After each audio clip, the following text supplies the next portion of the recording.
Hi everyone, Judicial Watch President Tom Fitton here with our update here on social media.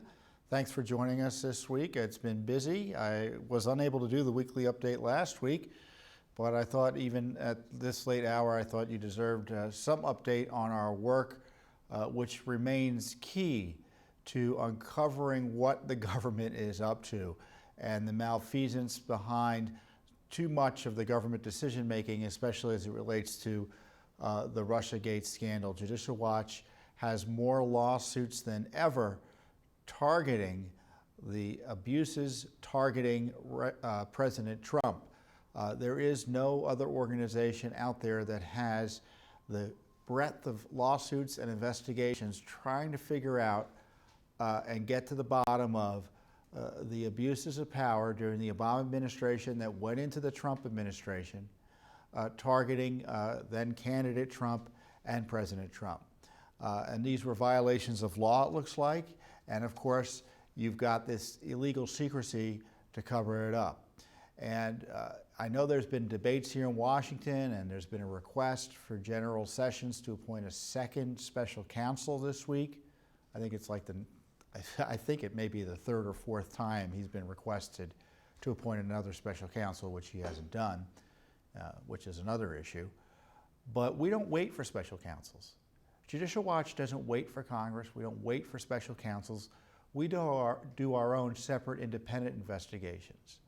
And as best I can count, I've been trying to keep track of this, I think there are at least 30 federal lawsuits we filed trying to get to the bottom of the deep state conspiracy against our Republican form of government.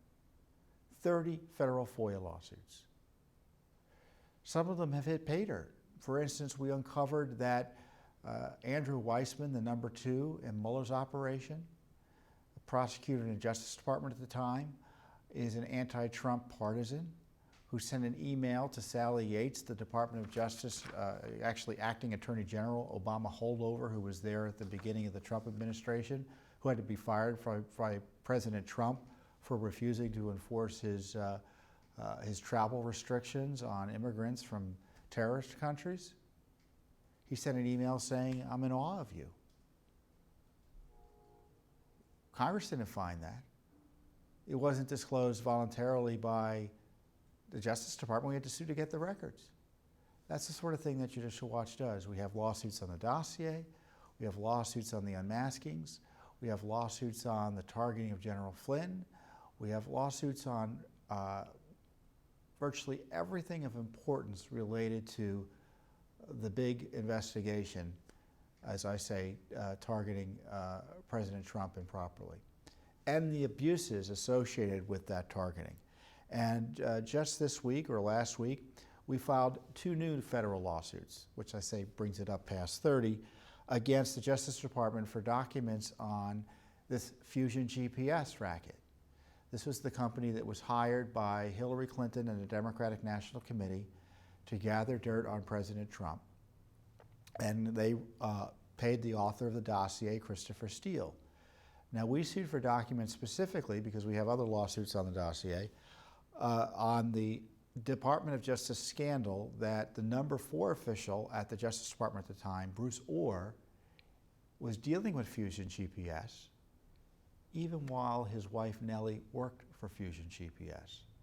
In fact, once it became public, the Justice Department demoted him or kicked him out of the number 4 slot and put him back in his slot where he currently is, I think, still heading the organized crime division of the criminal division of the Justice Department. So he's still really a senior guy at Justice Department. But he was talking to directly the Fusion GPS people, including Christopher Steele. Now, Steele, according to the Nunes memo, was in contact with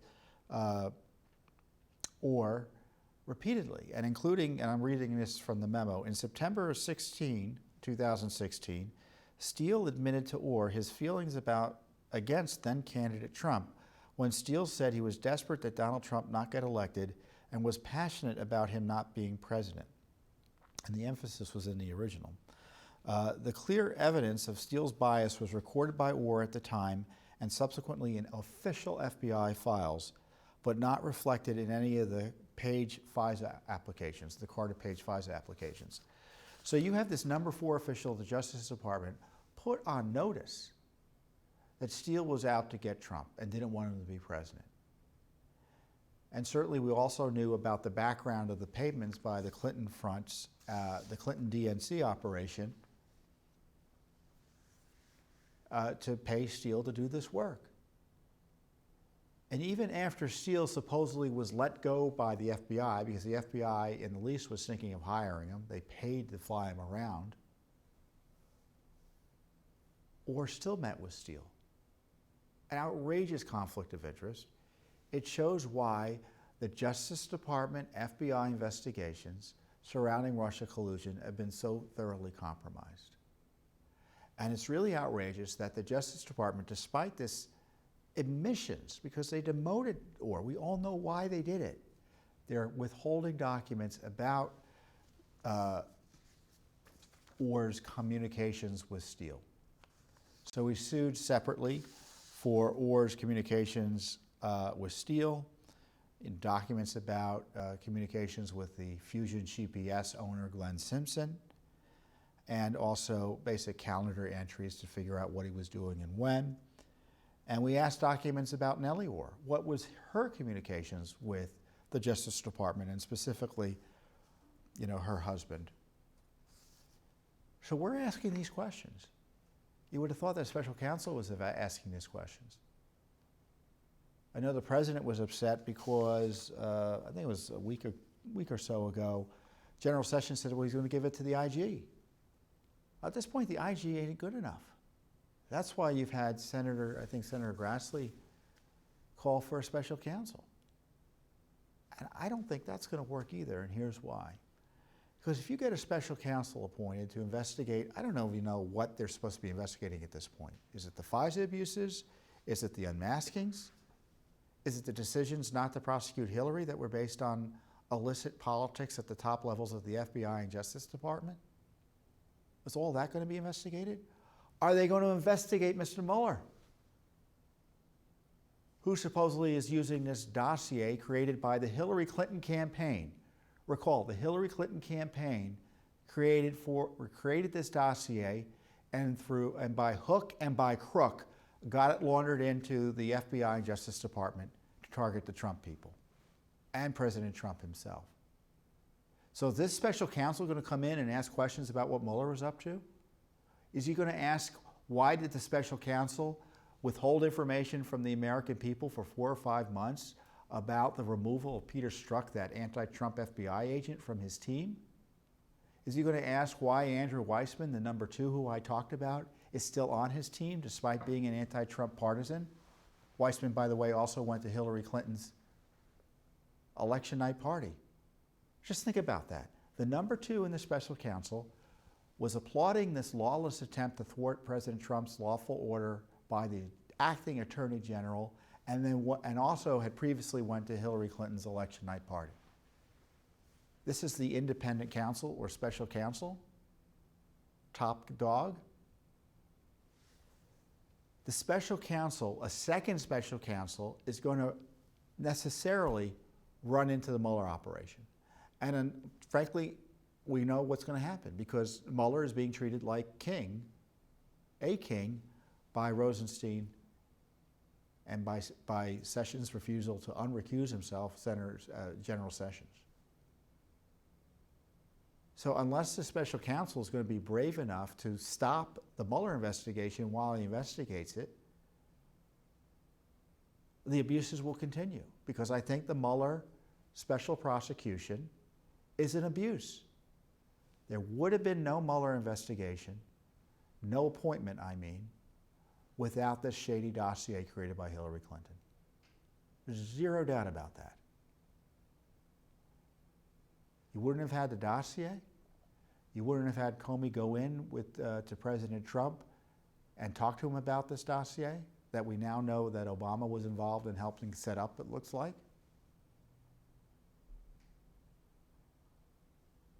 And that was one of the reasons President Trump fired Comey, it looks like. And then Comey retaliates by leaking a memo.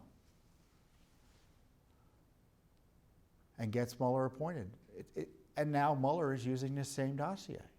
It's all part, there'd be no dossier. There is no Russia collusion story without the dossier.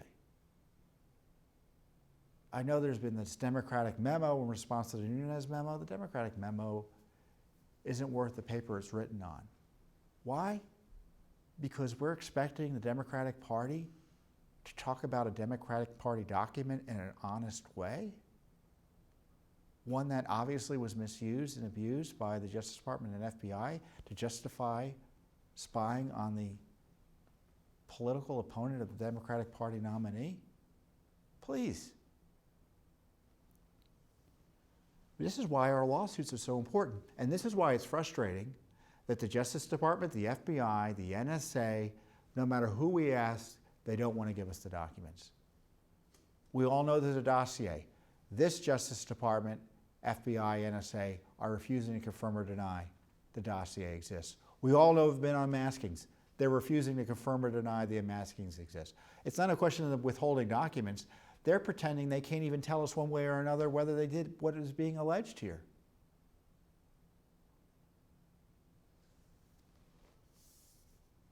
And in the meantime, they're protecting Hillary Clinton. Because this is worth reminding you about. When classified information gets disclosed in an improper way, there's a breach, something, whatever happens. The rules require a damage assessment by the intelligence community to figure out what the damage is and take steps to mitigate that damage if necessary. And of course, you can't take steps to mitigate damage unless you figure out what it is. It's no surprise during the Obama administration that they didn't want to do that with Hillary Clinton, despite her having dozens of classified documents on her laptop. And as Judicial Watch has recently exposed, email documents from the Clinton server were on the laptop of Anthony Weiner. Yes, Anthony Weiner. Look it up. Including the identity of a CIA official. And of course, the Obama people knew all about this. They didn't want to do anything because that was rigged, that investigation. So we asked, thinking it was a new day, the Trump agencies to investigate this. Office of Director of National Intelligence would have been involved. The State Department would have been involved. The Justice Department, obviously. We said, look, the rules require, we wrote a letter, the rules require you to do a damage assessment when there are these types of alleged breaches. James Comey said they presumed her email had been hacked. Of course, they didn't do anything. As I said, the damage assessment. So you would think this president's new appointees would want to do it. No. In fact, they've gone to court and said that Hillary Clinton's breaches of national security and the classified material that was placed on the internet equivalent of a public park bench, as I've termed it, weren't serious enough to warrant a damage assessment. So you had classified information on Anthony Weiner's laptop. Hillary Clinton had classified information all over the place, communicating with people who we know were hacked, such as Sidney Blumenthal, who's also involved in the dossier effort against President Trump, or then candidate Trump. And this Justice Department, this State Department, this Office of Director of National Intelligence, Tillerson, Sessions, Coates is the Director of National Intelligence now. They don't want to do a damage assessment, as the law requires. You know, at one point I made earlier on Twitter, you can follow me on Twitter at Tom Fitton, and of course Judicial Watch's Twitter is at Judicial Watch. You know, Comey said boo, and they appoint a special counsel like that. And we've got all these allegations against Hillary Clinton that haven't been pursued adequately. We all know that investigation was compromised. Now we've got the new information that's come out. We now know that about the dossier and the unmaskings and the allegations there. And this Justice Department can't figure out how to appoint a special counsel. Now I hear they probably might appoint a special counsel, but I told you why I don't think much will come of it. nevertheless. Now, with respect to Hillary Clinton, we don't need a special counsel. We need prosecutions. We don't need prosecutors. We need prosecutions. There's enough to arrest Hillary Clinton just based on the evidence that Judicial Watch has uncovered. And even looking at the FBI materials, an honest FBI director or Justice Department prosecutors would have enough to prosecute her. So there's a real miscarriage of justice going on here, because there's no evidence of Russia collusion between the Trump campaign and the Russians to steal the election, which was the fundamental basis for Mueller's investigation. I mean, he issued these indictments a few weeks ago of these Russians, these Russian troll farmers. It's absurd. I don't necessarily doubt they were doing as alleged. A, they're never going to come in to the country to be prosecuted, so it's meaningless in that regard. B, it shows that there is no collusion between the Russians and the Trump people, because in the indictment, it says that these Russians, to the degree they work with the Trumps, anyone on the Trump campaign, they said the Trump campaign had no idea they were Russians because they were pretending to be Americans. So the Mueller investigation has been going on for almost a year.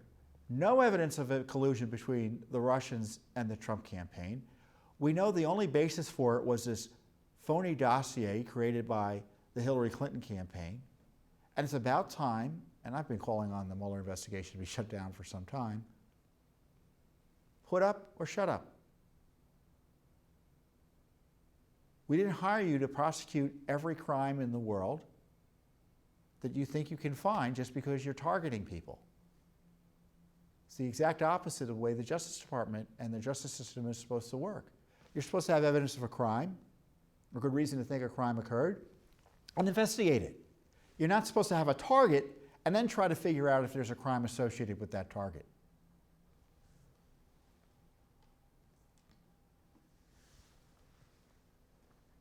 So that's the crisis we're facing right now with this Mueller operation. And, you'll hear talk about tax reform and all these other wonderful policy things out of the Trump administration, which is, as a conservative, good, more or less. But we really need to address this rule of law crisis at the Justice Department. We really do.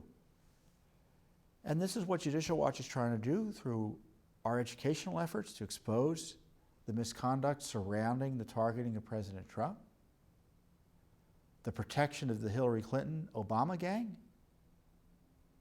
That's why we have all these lawsuits. We uncovered the Clinton emails. We're still uncovering Clinton emails. I guarantee you almost every month from here on in, there'll be new evidence that Hillary Clinton didn't tell the truth and had classified information that she shouldn't have had and abused it, or misused it, or mishandled it, however you want to call it.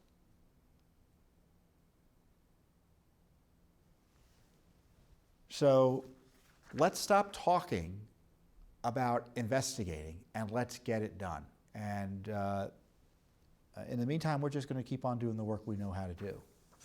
So that's my presentation on that area. Some good news today, or this week, out of the Justice Department, because we've got another rule of law crisis. We've got this mass resistance to the rule of law and immigration from localities across the country run by leftists. And I say leftists not in a sense because they're Democrats or Republicans, because they're just leftists. They don't believe in the rule of law and immigration. They believe in open borders. And they think because President Trump is president, they can thwart federal law on immigration. And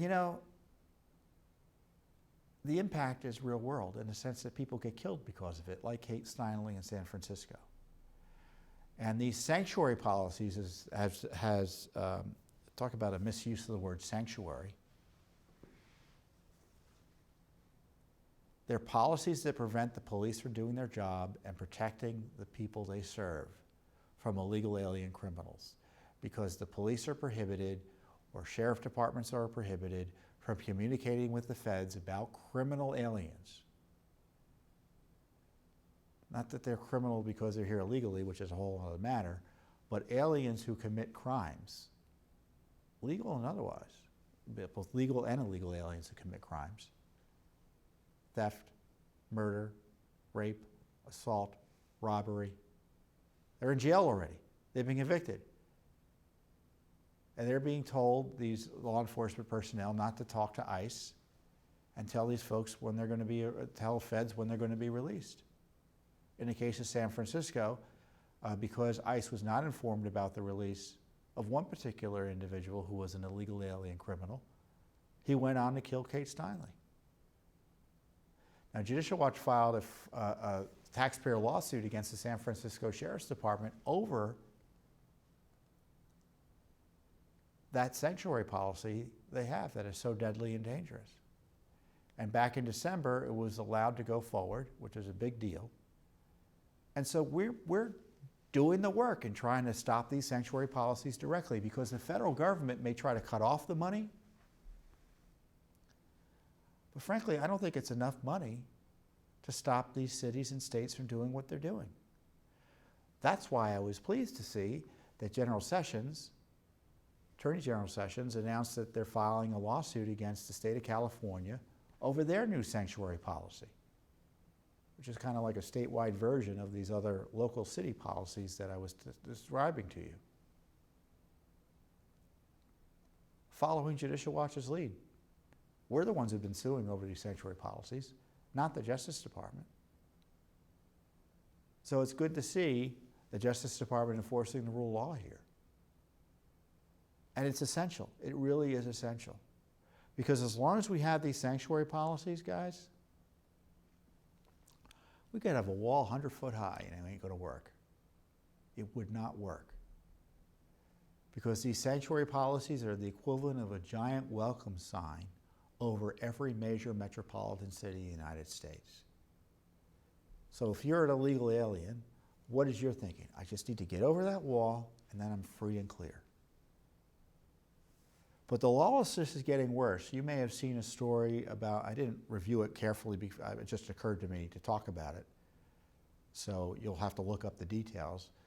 But you had the mayor of Oakland going out on television and warning of an impending immigration customs enforcement action in her locality,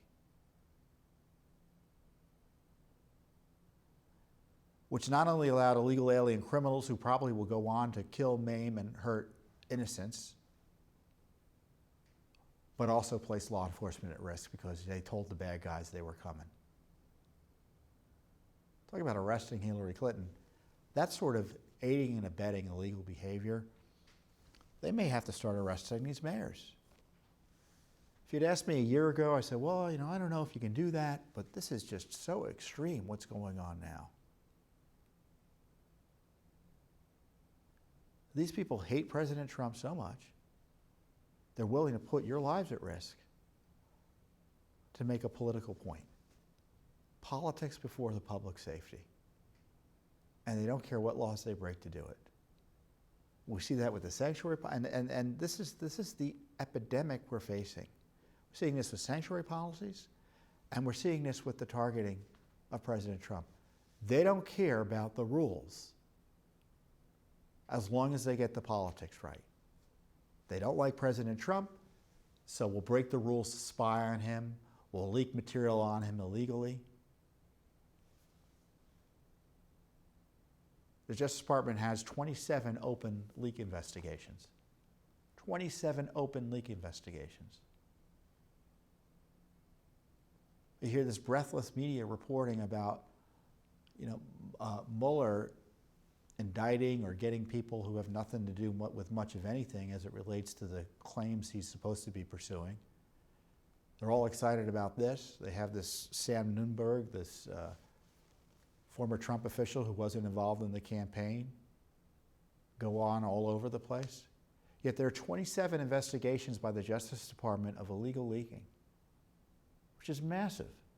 Not much coverage of that. Why? Because the media is getting those illegal leaks. And of course, the leaks are designed to target President Trump, and we know where much of the media stands on President Trump. So these rule of law issues, Judicial Watch is in the lead on. And I know the Republican establishment wants to protect Mueller, but we want to ask questions about what went on. And you can't separate what went on during the Obama Justice Department and the Obama FBI and the illicit targeting of President Trump with what Mueller's doing.